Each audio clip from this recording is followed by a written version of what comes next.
So we're lucky we have these days. We have a lot of Sangha around us. I mean, obviously we've been extremely lucky. Most of us, we come across Ajahn Brahm's teaching. And then from there we gained a lot of faith. Or any other teacher. For me, I'm always biased with Ajahn Brahm because he's been my early teachers. I've said this many times. When I got into the Buddhism 20 odd years ago, it's probably very close to 20 years ago, so it's not so long ago. Some of you, you're born as Buddhist and you're 80 odd years, so you've been longer in the Buddhist than I have. But I always had the inclination to it, but I just couldn't get the friction. But then when I got into Buddhism, it always struck me that it's true. There's something real about Buddhism. This morning I was talking with Savitri's son, and he went to Japan, and he said he went to some of the Buddhist temples and he looked around what kind of Buddhist circles there are in Japan. And he said some of the Buddhists there rather in Japan, they go to church to meditate, and perhaps they do the funeral with Taoist priests, and the Buddhism, it's quite mixed of a lot of ideas and a lot of baggage. And quite often Buddhism began like anything in life. It's an interesting story actually. He said he went to one Buddhist temple and there was brand new Ferrari with the license plates of number 1. So I guess they get yearly license plates. So he must have paid a lot of money for the license plate, and obviously the Ferrari wasn't cheap either. And he was in the temple, and he's there to be blessed. So you come here, and imagine you come here and there's a brand new Ferrari, and it's like you would be like, why do we have that in the front of the shrine? What are we worshipping here? We're worshipping expensive vehicles. But I can see when we start looking, it's like, yeah, there's a reason for that person to think that he obviously must have done something well. He's done something right. And if he just continues doing this superstitious things, or however you call it, the prayer, however you want to call it, if you just keep praying for the right, you do the right things, you do the right rituals, so to speak, good things will happen to you.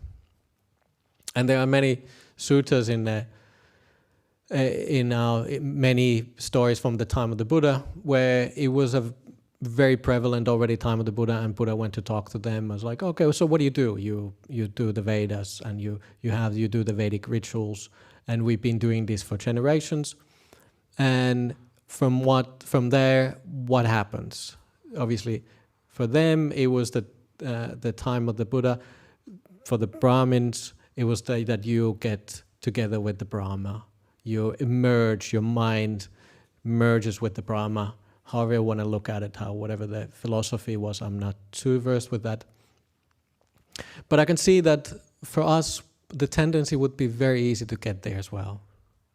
It would be very easy to become a Buddhist where we just do rituals. And over the history, that has happened. The Buddhism, what we call now Buddhism, it wasn't Buddhism at the time of the Buddha, it was just called the Dhamma. The Buddha was called the Dasgan, the Tathagata. And over time, there's ebb and flow. At the moment, I feel we're doing well. We have good monastics. I know a lot of good monastics. I know a lot of good, whether they're monks and nuns, we have the both sanghas now, and there's well-practiced monks and nuns, there's well-practiced lay people. There's a lot of understanding at the moment. What should we think? What should we not think? What the contemplation? What's the aim basically? What's the aim of Buddhism? There's a lot of people who have really good understanding. Perhaps you're not putting enough effort towards that lean, but as long as you have the right inclination, the right goal, you are going that direction. So Buddhism will again disappear. There is nothing magical about this. This is not timeless in a sense. It's timeless in the sense that where we were just actually chanting when we recollection of the Dhamma, it says one of the words there is akaliko. It means timeless. It means it doesn't mean it's everlasting.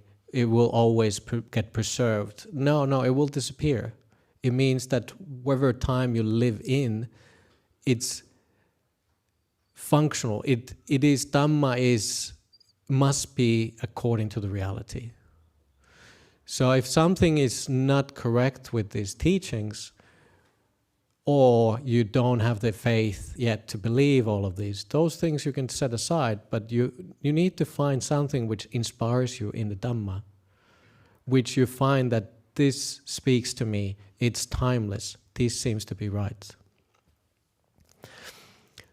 So that this will disappear, and monastics will disappear, and the hearing of the good Dhamma will disappear, the good Dhamma will disappear. There's actually interesting, I'm not sure, I might have mentioned it last weekend, that there's an interesting sutta where monastics, the Buddha said, Buddha doesn't usually say too many stories about the future. There's few there in the suttas, but he says there will become a time where monastics are just the Sangha, are just that they just have a little string around their neck, and colored string, and they call themselves a Sangha. And the only thing they don't follow the precepts anymore. There's nothing really why they would call themselves a Sangha, but there is one person who invites this person who calls himself that they are part of the Sangha, invites them to their home, and he says, this dana I'm giving to the Sangha, it's for the Sangha of the past, present, and the future. And that gives him, I think it's a lady, gives them a lot of faith, a lot of confidence, it uplifts their mind. So whatever we do, we need to find something which uplifts your mind. There's seats on the front, by the way, if you want to sit. Yep, no worries. So in this teachings, what I'm trying to get here, it's nothing magical about just reciting certain kind of verses. Perhaps there are, actually. I'm sort of leaning more and more towards that way. The longer I've been a monk and the longer I listen to Ajahn Brahm, associate with him, he's got a lot of faith, or he always says that the more he practices, the longer he's a monk, and the more he's got faith towards devas, for example. More he's got a faith towards that there is beings that enjoy the Dhamma. But that you can, that doesn't speak to you, again, just leave it aside. It doesn't hurt to have that view, and if it uplifts your mind, if that where it elevates your heart, then go for that. And I've noticed that the more and more I have that kind of way of thinking. In the monastery, I feel in the monastery we get protected by the devas, for example, that I feel there's a lot of security for me. And, that's, for me, it's a good thing. But just to have that kind of idea that if we just chant certain things, everything will be just fine. If you don't put the teachings in practice for yourself, if you don't become your own island, the Buddha said, his last words were, for example, were that when he was saying that become an island to yourself. You need to be independent, sort of self-sufficient in the Dhamma. Until then, we rely a lot of the community, rely on each other. You rely on the Sangha, we rely on you as to support us. We keep the Dhamma alive. And we all have this, we push the wheel for a while. We all keep it alive for a while until we hopefully start disappearing. But we need to do that, and then that gives us more faith. We give more confidence into the Dhamma. But to have this kind of thing where you park your new Ferrari into the Dhamma hall and the monks do the certain kind of verses, you don't really see the point of that. how far can you remove the Buddha's teachings from that you need to practice for yourself, you need to contemplate, you need to understand what's a right way of looking at the world, what's the right things you should be thinking, what are the wrong things you should not be thinking, what are the things you should allow to disappear, and what are the things you should be holding. So for example, what should you keep? What should you, as a Buddhist, what should you hold on to? Sila. You should hold on to your kindness of your heart, morality, however you want to look at it. Hold on to that. Hold on to being a kinder and kinder person. At least something like that you need to hold on. Your sila is important. What's the worth of, what are the ideas, what should we just let disappear, abandon? Well, obviously, the immoral actions or the non-kindness. But also, what should we lean away from is personality view. To believe that I am something. That's where we should be attaching less and less into. We shouldn't be so strongly associating with that self-view. This is who I am, this is what I am, this is myself. Let that disappear. Don't take Buddhism as something you need to protect, something need to make a more of an identity view. Be careful with that. We need to, it's a very common question, you know, as a mother, how can you keep your family bring them to the Dhamma, or your friends, or even if you're a child, how can you make sure that your mom and dad gets towards that? And we always say, don't worry about it so much. Don't worry about your children too much. Children come and go, they are part of your family, but eventually you go with your own karma, your children go with their karma. The best thing for you is to live a good life. Live with kind heart. Speak good words, think good thoughts, do kind actions. Where do the children learn the things? They learn from you by associating with you, or your mom, or your partner, whoever it is. Maybe even the dogs. I saw a lot of nice dogs when I just went to Pindabat down the street. I didn't get any food, but I saw nice dogs, so that was good enough. Associate with good people, associate with people you respect. If you hear something which doesn't agree, let's say for Dhamma, you come here and you don't agree with me, certain things, leave that aside. Or you can think in your mind, well, this monk doesn't know what he's talking about. It's okay in Buddhism to think that way. Even if there's an elder in a community and this elder is saying a certain way and you have a certain understanding from the suttas, you say this elder in the community doesn't seem to know according to the suttas. But have an open mind.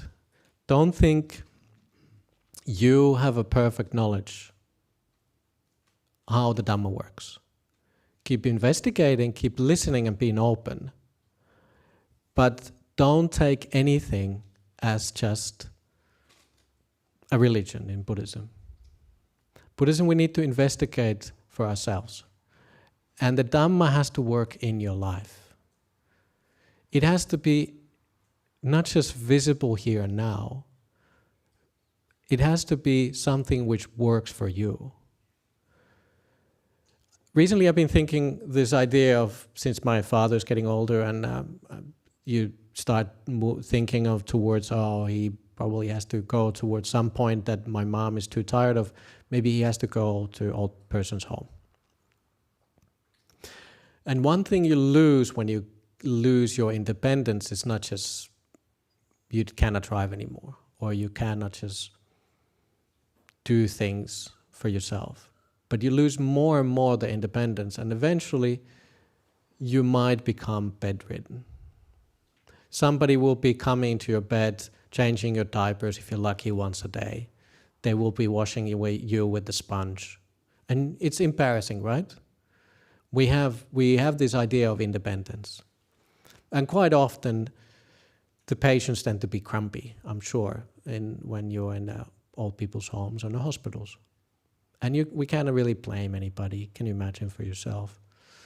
But start thinking now that maybe it will be in front of us. Maybe it will be in front of me as well. I will not just die, but I will also get sick and old, and I will be also in the hands of others.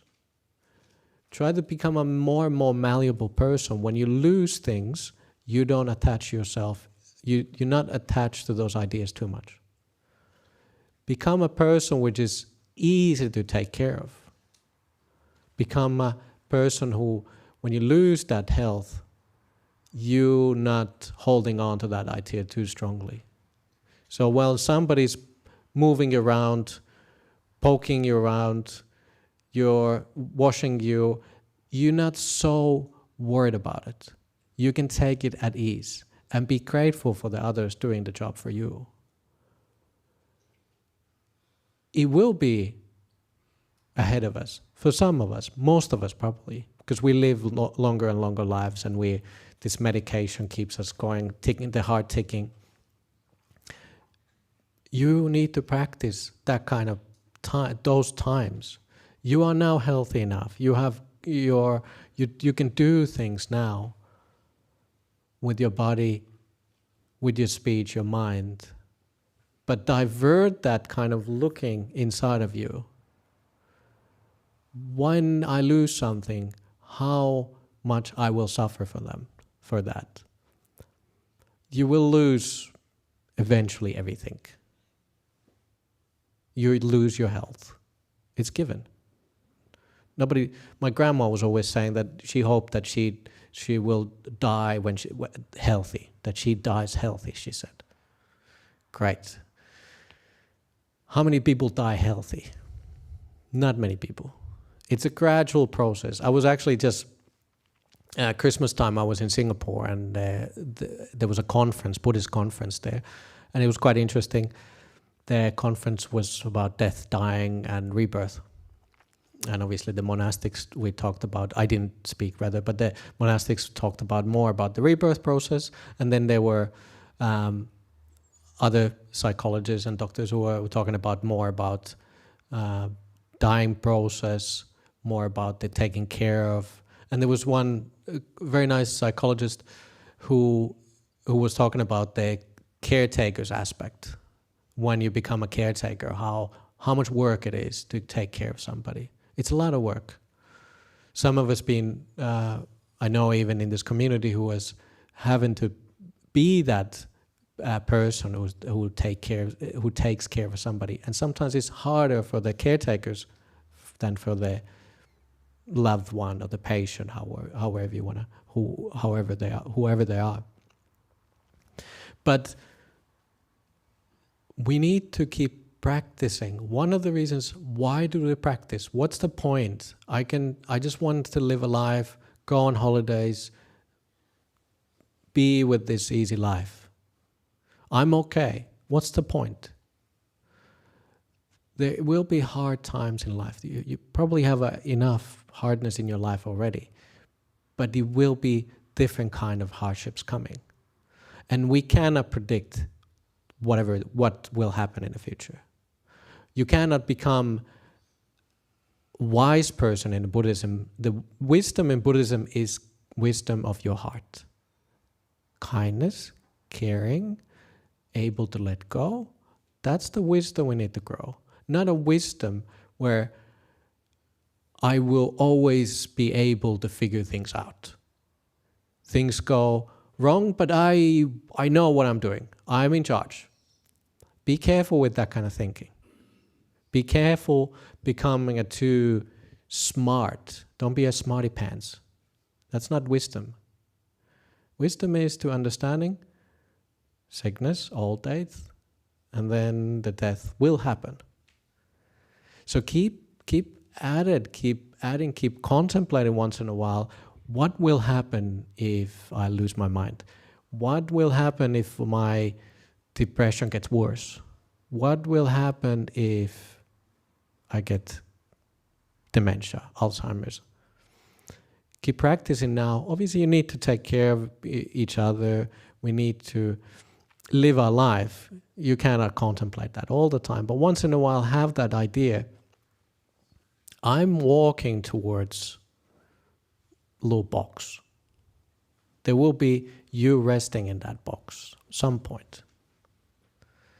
And when you're resting there, that kind of resting is a bit too late. We need to rest now.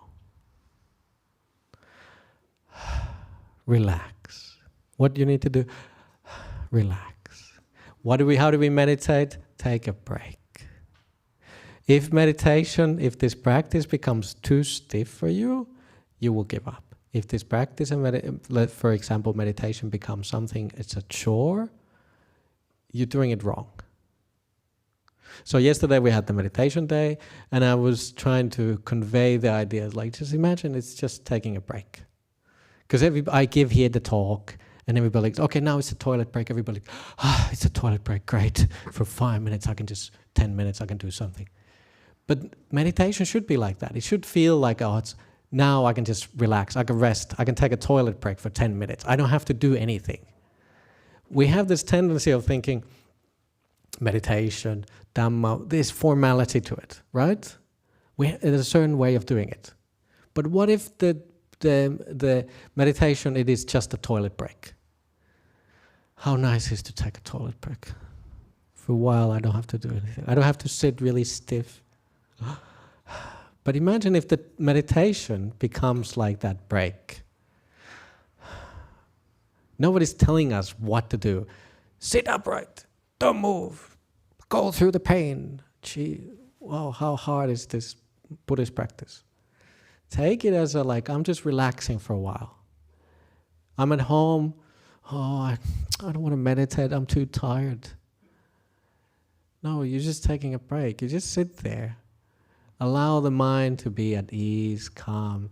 And interesting enough, when you allow the mind and body to be, you're not striving, you're not struggling, but you allow it to happen. You allow it to be whatever it wants to be. And it gives you the information what your life is. And to tie this in with that Maranasati I've been talking about, the contemplation of death or old age or sickness, which is in front of us. If you have that practice, once in a while you get into the habit of, is this really important in my life? Where am I heading? What's going to happen in the future? You know what's going to happen at the end.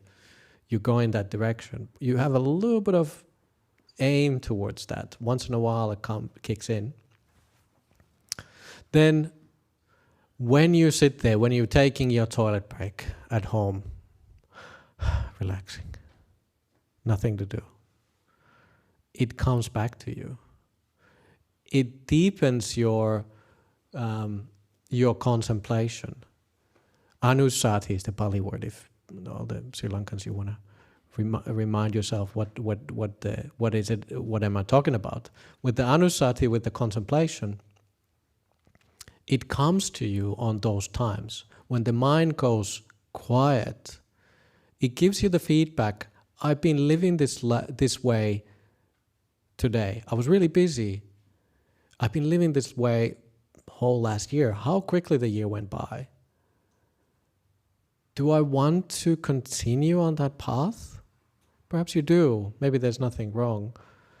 Maybe it just seems like, well, there's not much else I can adjust myself. But we can always try to lean towards finding what's important. Is this worth of contemplating, holding on? Is this something I should be letting go? Is this something I should be doing differently? Or holding on as well. Some things we need to hold on. So I've been holding on to my precepts. I've been holding on to being a kind person. I will continue this because I can see this works. This is a good way of doing it. It gives me happiness. I will hold on to this, and I will do more.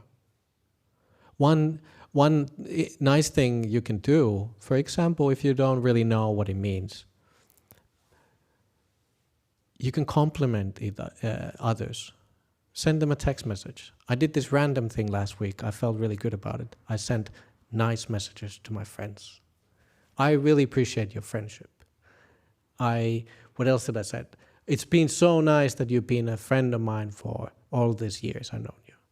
And people appreciate that. It's difficult to do sometimes. We forget. There's seats in the front. Yep, on your left or right. Yep, you can sit on the floor. People do appreciate. We tend to forget to compliment each other. Say something nice to somebody. You still have the ability to use your speech kindly, kind speech. Use that. Do good karma with your speech. Say something nice. I know we had a fight, but I will forgive you. And speech doesn't just mean you actually need to speak. Sometimes it's hard to actually go to somebody, physically be in front of them and compliment. It's perhaps too personal. Maybe send a text message, send a WhatsApp message, send an email, postcard, write a small letter, a note, or actually, when you're walking, I said, it's been very nice that we go together for walks. Just little things like that. It might seem awkward, but it's amazing how people appreciate when you say kind things. And same with your bodily actions. People appreciate when you do something kind, and you benefit from that as well. So do good things with your body. You know what those things could be for your life, but one example, why do we in Buddhist society we do the dana time always? Why in a monastery we always be available there for you to bring dana? Because it uplifts your mind. As monastics, imagine if we would have gone into the direction of we just cook for ourselves. You don't need to come to monastery, no need. We cook for ourselves. We go and buy a bag of rice and some tofu and veggies from the local shop, and we cook ourselves and we become hermits. Would you ever see us? You wouldn't really. If we became hermits as monastics, if we didn't keep that rule, that we rely on you, well, the community disappears and we don't have each other. So we need you to cook, but you need to give. We give the opportunity. And it's a weird way of thinking, actually, as if you've been a Buddhist for all your life, it doesn't feel so weird to you. But I talk to my friends in Finland, or my family, that this is how we do it. And they said it's so weird way of looking at it, and that people actually do something because they think it's nice to give. For them, it's almost like you, as a monastic, you become, because we have this idea of alms, that you give alms to the poor. That for them, like my family, feels that you are feeding me because you feel pity for me. They give you because they feel sorry that you don't cook for yourself. They feel sorry for you, basically. And as a Buddhist, if you grew up as a Buddhist, you never saw it that way. But I'm telling you, a lot of Westerners, we would look at it that way. But you have to, the way I explain it to them is just, we give you opportunity to feed us. We give you opportunity to keep the Sangha alive. And obviously, you don't feed individual monks, you feed the Sangha, you feed the community of monastics, monks and nuns. So do those things. Now is the opportunity. The sickness will come and you'll not be able to do that. Take the effort once in a while to drive to, there's so many places here in Victoria, and Newbury as well, but sometimes you just have to do that. If you're really depressed, if life doesn't seem like anything. It goes flat. Not even deep depression, but life goes flat. You need to do good things. You need to say something nice. Not expect that the people will compliment you. You need to do the effort. You need to go out there. If you cannot go out there, you need to send a text message, a WhatsApp message to somebody, say, thank you for you being a friend. And that helps you. You need to feed the Sangha to feel good. You need to think kind thoughts about others. You need to think kind thoughts about yourself, but sometimes it's difficult. So you learn to think, to contemplate things which are worth of thinking. It's actually, this comes from the suttas. The Buddha said there is certain things we need to think, certain way we need to adjust, look at the world, and understand which is not worth of looking. So that is the Buddhist way. And the practice seems sometimes esoteric. It sounds difficult. It sounds, I'm not doing the right thing. Yes, you are. You are listening to the Dhamma talks. You're listening the monastics. You appreciate the Buddhist Society by just coming here. You doing the right things. The mind is inclining that way. There is perhaps nothing more you need to do. The mind automatically goes to the right way as long as you associate with good people. The Pali word for that is kalyanamitas, if you want to really think what I'm talking about. But just associating with good friends, just associating with friends which have the right direction, you will go to that direction as well. So in that sense, it's quite magical how the path works. There's something about the Buddhist way when we are just putting ourselves in the right situation. There's not much you have to do. You just go there, get brainwashed, and you will go to that direction because it makes sense. Because the teachings we teach come from the Buddha, and the Buddha was teaching things which go into the heart and which sets you to a certain direction. So in that sense, it's quite nice that we don't have to really have faith. In Buddhism, the blind faith is really, at least blind faith is not a good thing. Have faith in the certain things, and it's good. You have the faith. Hold on to that. It's worth of holding. But if you're not there yet, think it as confidence. When you have a certain things and you keep acting in a certain way, you come to the Buddhist Society, you meditate, you be a bit more mindful during the day to day. You have a certain kind of contemplation, like the death contemplation or old age contemplation. It will work. You will change your perception of life. Perhaps it's really bad now, but hey, it will always get worse. So maybe it's not so bad at the moment. Imagine it's like, I'm sick now, but boy, I will be really sick later. So enjoy what you have now. It works when you just keep putting the mind into a certain direction. It will work. There's nothing really special. But you need to also contemplate what has changed. If you never look at into the back, something has disappeared. You don't really see the disappearance. What we can see in the Buddhism, do we gain something? Oh, I became a really spiritual person. Everything will be fine now. Good luck with that one. What we can see in Buddhism is disappearance. Something has disappeared, and what has disappeared is suffering. That's the key thing we get back. That's the feedback mechanism in Buddhism.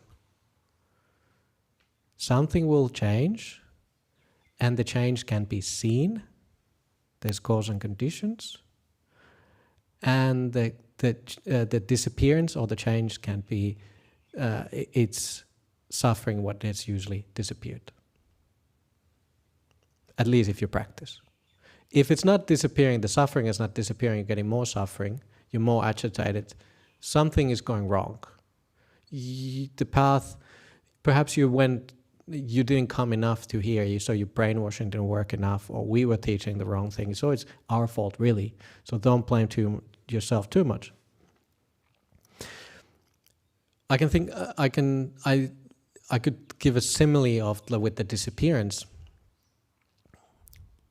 When you were, let's say, young or teenager, and there's a certain kind of things where we don't know really how the life works. It's very confusing time. We know we were that kind of person. The world seemed to be, which we didn't really understand. Now we have grown out of that way of thinking. We're not a teenager anymore. So something has disappeared. What has disappeared is confusion. What is confusion? Is suffering. In the same way in Buddhism, the disappearance can be seen, and what is disappearing slowly when we keep at it? Suffering is disappearing. You're holding on to things. Your identity view, you're holding on into relying that everything is permanent, that something will be always there for me, I'm always in charge, everything will be just fine. Those things start to disappear. You're not so preoccupied if you get sickly. You're not so preoccupied when you get old eventually. The body doesn't belong to you. When the body starts breaking down, you don't hold so dearly on that idea. Same with your mind.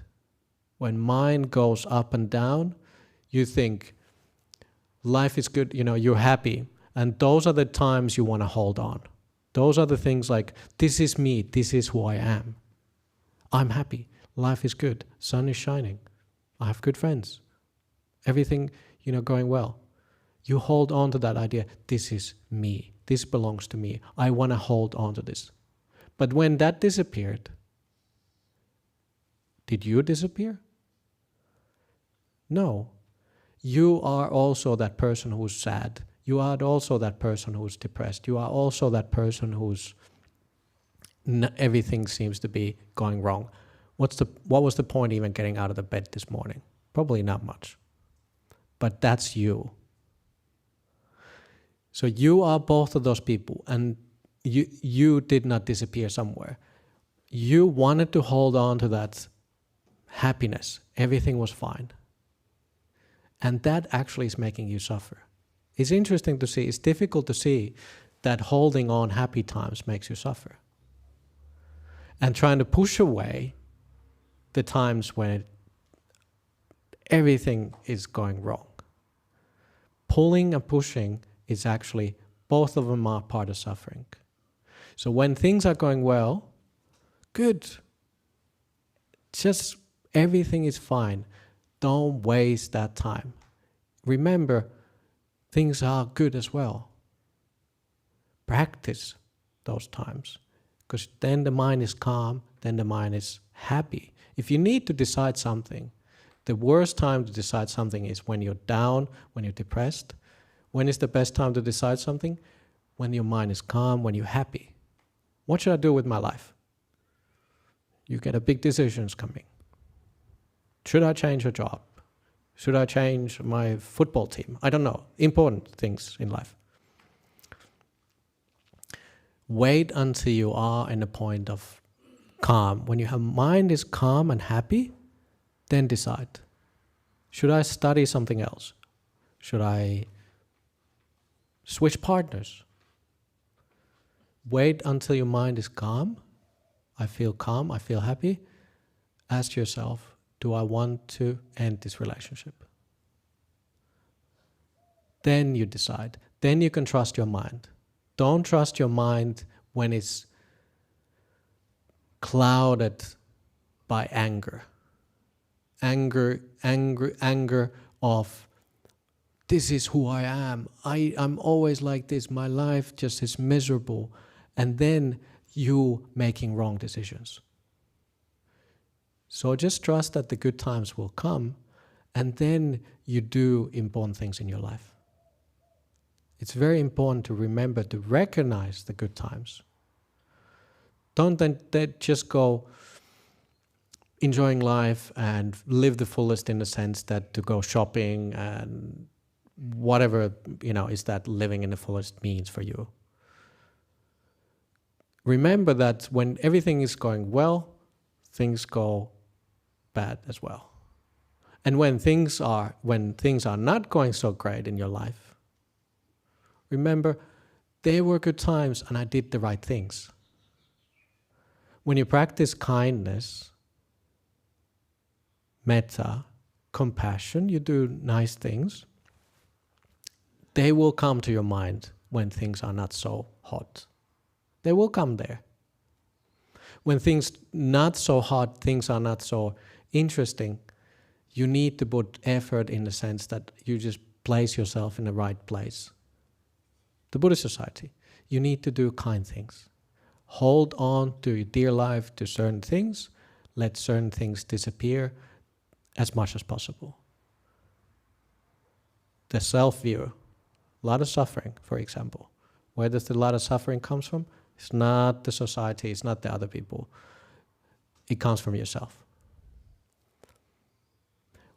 Human life is short and happy and suffering at the same time. I've probably reached the middle life now, if I want to live to the same age that my grandparents, so it's gone quickly. What to do?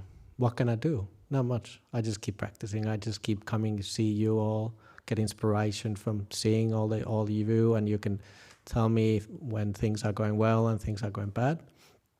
There's nothing else I can do. And hopefully by doing that, just keep going that direction, we are leaning towards disappearance.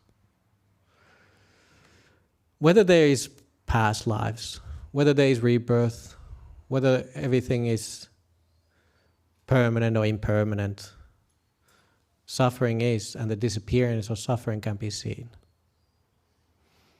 So lean your mind towards that. See the suffering and see it disappearing. That's what it is. That's what samsara.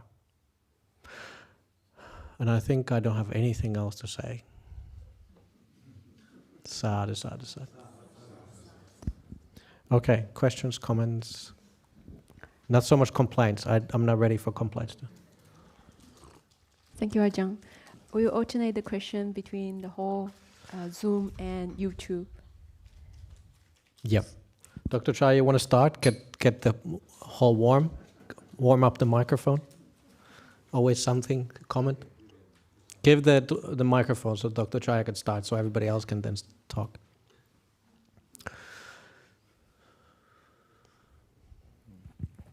Yes, Ajahn, you said a lot of nice things. Few things I saw it, I can highlight what you said.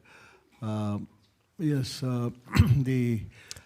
the body you think is yours is really not yours. It's really a part of the nature.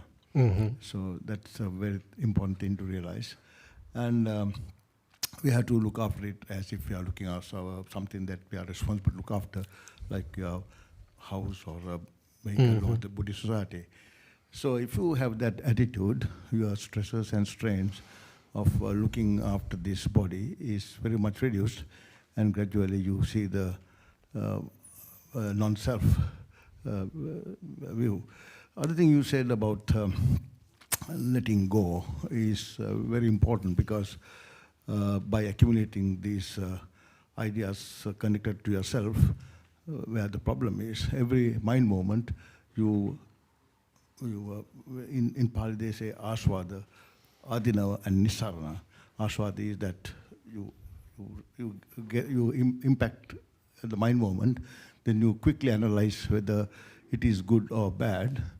Either way, if you analyze that, it's not good, because if good, you take it. If bad, you get hatred. Then if you don't let go, these accumulate in yourself. So these are the problems. So letting go is a very important practice. Letting go, starting with dana, and ultimately you have to let go of your view of self. That is very important. Then you also talked about protection of devas. Yes, I think devas is another realm of existence, and devas, you don't have to keep praying like Christians do, please look after us and please help us to do this and that and pass exams. But if you live a life of virtue and value to the community and the devas, obviously they will protect you. There's no doubt about that. Because anybody, I mean, if you have somebody who's helping you, definitely protect that person. And it is very clear in Ratana Sutta, Buddha tells devas, invite the Bhutas, devas, nagas, and tell the virtues of Buddha, Dhamma, Sangha, and say, please protect them. It's the benefit of this for you and everybody. So that is very important. That's why we always offer marriage to devas, and that's a good thing, I think. But remember that people must not try to say, okay, we must be born in a deva realm, they are more powerful, they can do these things. But Buddha says that to be born as a human being is a blessing, because that is the realm of existence that you're born with defilements. This is the particular opportunity for you to get rid of the defilements, to reduce your journey in samsara. Animals realm, they can't do anything. You can see animals are very anxious, they are very angry animals sometimes, but they can't do anything about it. Devas can do, but they don't feel like doing, because they enjoy the bliss of the Deva realms.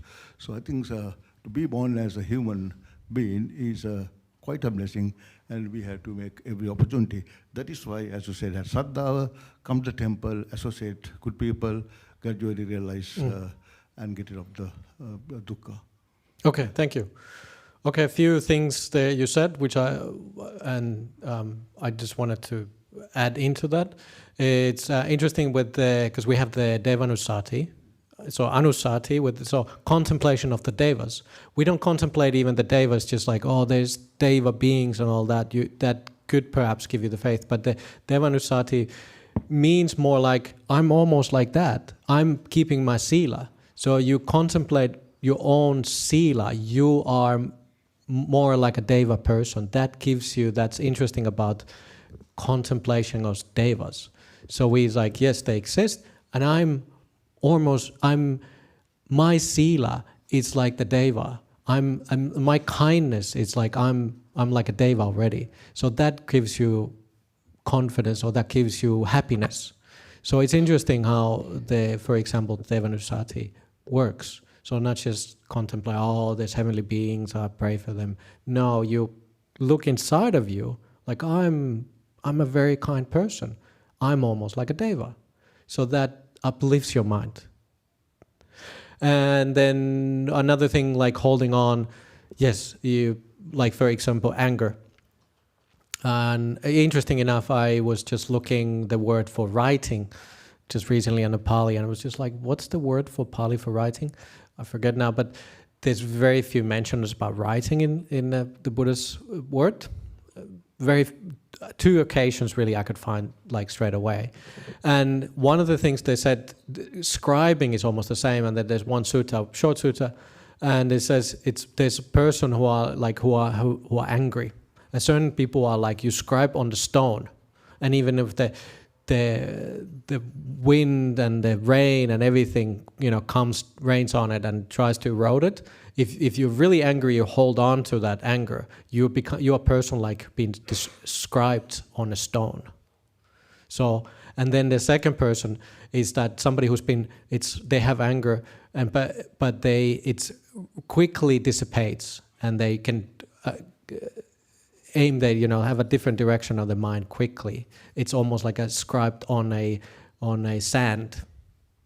So that's the second person. So you have anger, but you are able to let it go. You don't hold on to that anger.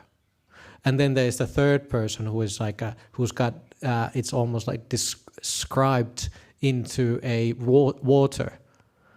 It doesn't, even if there's angry people around you, and if even people abuse you with words of unkind words and with unkind actions, it doesn't affect them. So that's like scribed in the water. So try to become that kind of person where you are able to, if at least you're not the stone where you hold on to the anger. See, it's very dangerous, to be that kind of person who's scribed onto a stone. At least aim to be somebody who's just like able to let go as much as possible, or become a person who like a water. Everybody, things happen in life, samsara happens, and it's not affected. Yep. Okay, so we do online question. Yep, Ajahn, we have a question from Zoom. Samuel, would you like to unmute yourself? Yes. Can you hear me? Yeah. Can you hear me okay? Yep. All right. You talked about those smart kind of people that always know exactly what's true and what not, and I feel like sometimes I'm that kind of person, have that personality. And but I do think I kind of it makes all sense. It makes sense intellectually to me, the Dhamma. So I get a lot of security from that, and it makes me feel good because I can see, oh, it's not just belief; it's also logically understandable. And wow, I'm nervous. And yeah, I was wondering if that was problematic because maybe someday it won't make sense to me or something, or I get older. Yes, the inspiration is very important. What keeps us going? Unfortunately, we see a lot of people come, they meditate, they get excited, and it sort of tapers off. It's like, I thought I was Buddhist, I thought I was meditative, but well, there is the honeymoon period. It's quite easy to get excited about, but so try to find the inspiration somewhere. Try to hold on to that. Remember the good times. There are times when it was working. There are times where, and then if this kind of inspiration of like sort of like a faith-like inspiration, well, then you really have to start looking. It's like, well, hang on, what did the Buddha say about impermanence? And you start looking, basic teachings of Buddha. What got me into Buddhism was anicca, impermanence. You look anywhere in the universe, can you see something which is permanent, fixed, reliable? No. So you just like, impermanence is the basic Buddhist teachings. That's how it is. I don't hold on to my way of thinking too much either. Don't hold on to thinking that that's permanent. So you need to maybe direct your mind into that direction. So inspiration is really good, important in all of this practice. But you just have to remember, if you stop, what else are you going to do? You just drift off like everybody else, and you're like a little dingy, little boat in the ocean, and just getting thrown out like in the waves, and you don't know, you don't have any direction. This gives you a certain kind of direction when you can start seeing this practice for yourself. At least you have a direction. At least you can see something has disappeared. Something is working. You need to see the danger if you just let the practice go. Yeah, thank you. Okay, do we have anybody in the audience if we go alternating? Oh, thank you, Ajahn. Now I might move on to YouTube. Oh, because we have two channels, right? Yeah. There's a meditator from Saigon, Vietnam. So the question is, I am a Vipassana meditator. Sensation observing tradition for 7 years for now. 1.5 years ago, I have got a solidified gross sensation at my throat. And this made me very difficult to aware of respiration, like breath and sensation. Please advise what should I do to continue my meditation. Also, just a little bit background information. I have to be advised and test from all the doctors, and they say nothing of the body sickness for the person's throat. Nothing wrong with the body person. Yeah, they advise that for sure it is from my mind, my karma, or something like that. Thank you, Yeah, Ajahn. well, one thing for pretty much sure I can say, it's not your karma. Karma is it's too difficult to pinpoint the karma. That would be absolute madness on my side to say there's like, oh yeah, it's your karma. With anything in those kind of things, when you think it's going to be permanent, it's always going to be there. This will not change. The worry starts growing. So you have a lot on your throat, but some people, you have your anxiety on your chest. However you manifest, you have depression on your head, wherever that manifests. Remember that it's not going to last. It's not going to be permanent. It will change. And the best way, really, what we teach here all the time is that kind care of the body. Even if you have a lump on your throat, or you have anxiety on your chest or in your throat or on your shoulders or weighing down. The best way is just to look at it when you're able to look at it and just relate to that with kindness. Do I really need to hold on to this? Can I just breathe? Sometimes I think the Vipassana tradition is a bit too strict. Yes, we have the noting, and in noting, you're perhaps labeling some traditions. Maybe just drop it. Just drop it for a while. If that's your practice, I'm not going to say anything about Vipassana, good or bad, but just this time you need to drop it for a while and see if it changes. Just breathe in your stomach. Life is okay. And remember, whatever the practice, the meditation, sometimes we call formal practice, formal meditation, that is just, you just see how you live your life. If you sit down and you're quiet, what do you see? You see your life. You see your everyday life. Have you been mindful enough throughout your day? Have you been putting in kindness, just, it's not so bad? Have you been adding into this kind of letting go throughout your life, throughout the day? When you do that, when you're like, I don't have to worry about it so much, it's not so bad. Or just adding kindness, however you want to do it. Then when you sit down, meditation is that. That's what it's causes and conditions. Same with your meditation. You're putting in the right conditioning of kindness, letting go, not being too occupied with it. Well, that's what you see in your meditation. It has to be that way. And it's also, the karma works that way, everything.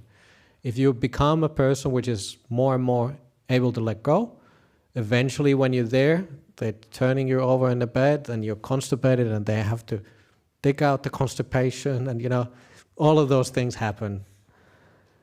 You just are like, well, they're just doing their job. It's body, not mine.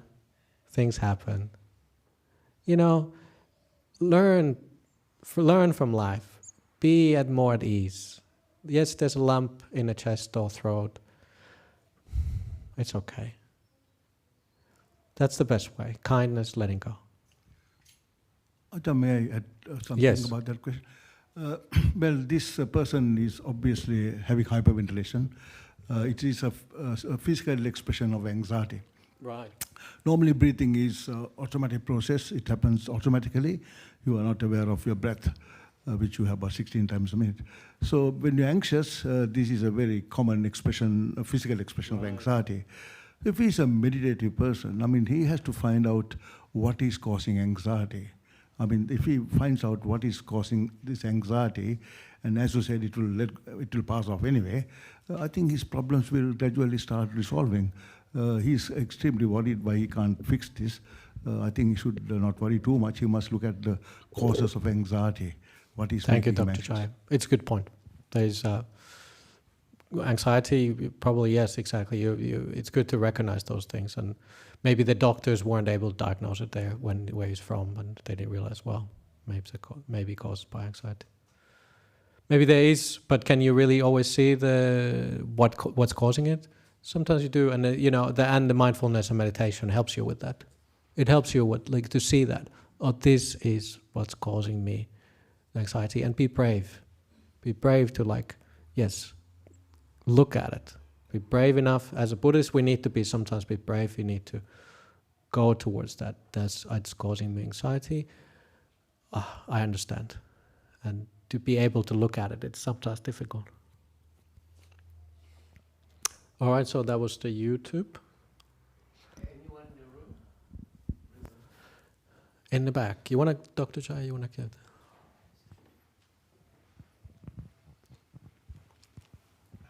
Hello. Hi. I remember coming here in the past, and when anyone had a complaint, the monks would guide them to work through their complaint with meditation. And I was wondering if we could have maybe a renaissance of guided meditations from the monks over the next coming weeks. There is plenty, way more meditation teachings now and online, and tomorrow, Monday, will be meditation. Yesterday was whole day meditation. There's more and more actually, but we more now seem to be going towards online teachings. Indira gave the announcement in the beginning, so I would say if you cannot come here tomorrow, or again next month, the first month of Saturday of the month will be a whole day meditation, but more and more will be online teachings, and there is communities there, part of the Buddhist Society of Victoria. On Mondays, meditation? Monday, tomorrow, yes, tomorrow Monday will be from 7:30 to 7:30 to 9 will be meditation here tomorrow. Great. Thank you very Yep. much. We do our best, but there's only so few of us who can. Yep. Anybody else want? Or are you just passing the microphone? Let's do one quick online before we go for the dana. You want to do a quick? Yeah, sure, Ajahn. So we have a question from the YouTube. So the question is, on keeping morality and kindness, the Buddha teach not to do any evil, but to do what's good and purify the mind. Mm-hmm. The first two is what you said, but what is to do purifying the mind? Is meditation help to purify the mind? Yeah.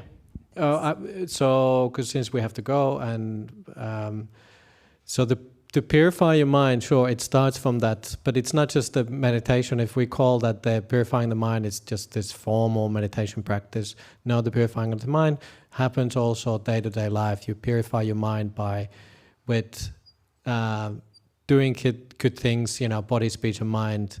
That purifies your sila. You're sort of aiming towards kindness, aiming towards letting go. That purifies your mind. What else can I say? Nothing. I think that's enough for today. Sorry about that. I mean, you're probably glad it's over. Okay, it was so nice to be here again, and tomorrow meditation, and please keep coming here, and we see you again. Thank you so much. Sukihot.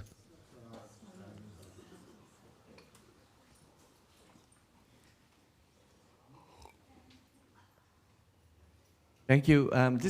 Just a reiterating. If anyone who can offer a lift to Ajahn back to Newbury on Tuesday morning 8:30, please let us know, or the committee members knows. And on another note regarding the monks next week, Ajahn Dandio. Ajahn Dandio is Nandio.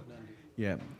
Which country is from? I think German. He's a German monk. He has been living in New Zealand, so he's been here for like a couple of weeks, and after that he go back to New Zealand. So it'll be interesting to hear his talk next Sunday. And anyone who can also offer a lift for Ajahn Nadiyo next week, let me know too as well. We seem to need a lot of drivers, temporary or volunteer drivers between here and